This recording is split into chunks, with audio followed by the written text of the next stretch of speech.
The devil went down to Georgia. He was looking for a soul to steal. He was in a bind and went, oh, hey, didn't know you guys were watching me there.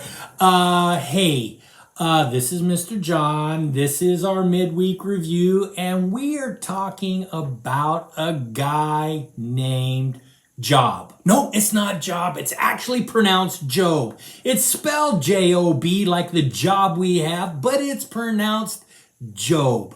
And Job is in the Bible, in the Old Testament, and the story of Job is a fascinating one.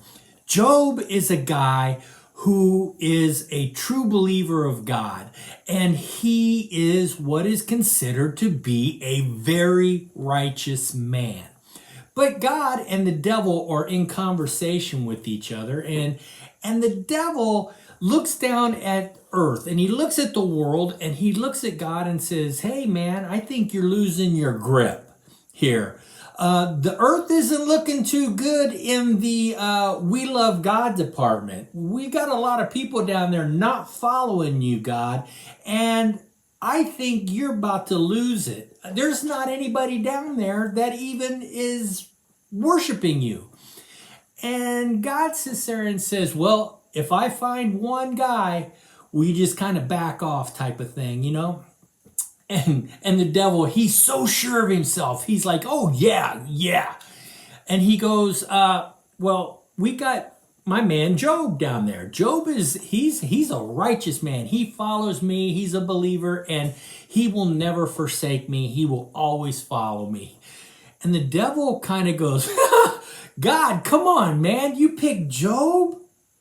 Job has got it all. The reason he loves you is because he doesn't have any like strife in his life. He's got everything. He's got tons of kids. He's got servants to work his tons of land, and he's got tons of animals living around the farm. He goes, dude, the only reason he follows you is because of what he has. And God says, no. You got it all wrong here. I can prove it to you, devil.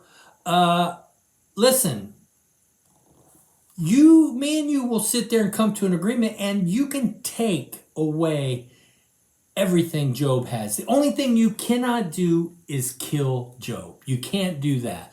But you can do pretty much whatever you want to do to him other than that.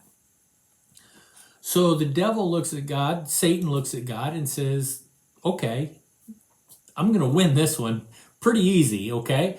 So first thing that Satan does is he gives an illness or a skin disease, or, makes Job sick. He gets really sick and he gets sores all over his body, and he gets to where the joints are aching, and he's hurting and sick, and things are just not going well for him. And then the real stuff starts to happen to Job. He loses his family in a horrible accident that happens and kills all his sons and daughters. And then his servants start to die off, and his livestock starts to die off, and he's losing everything. And in those situations, when I read that, sometimes you go, man, how does Job not give up? How does he go on? And this month, we're going to really talk about Job. We're going to talk about all this stuff, the stuff the devil does to him, Satan does to him, and all the stuff that God does to him. And God really just kind of in this moment, he stands back and lets Job do Job. He lets Job be Job. If Job is going to disassociate himself and move away from God's going to stand back and let it happen. Or if Job decides he's going to follow God, he's going to stand back and let it happen. That's the agreement that God and Satan have in this, that God cannot intervene in this.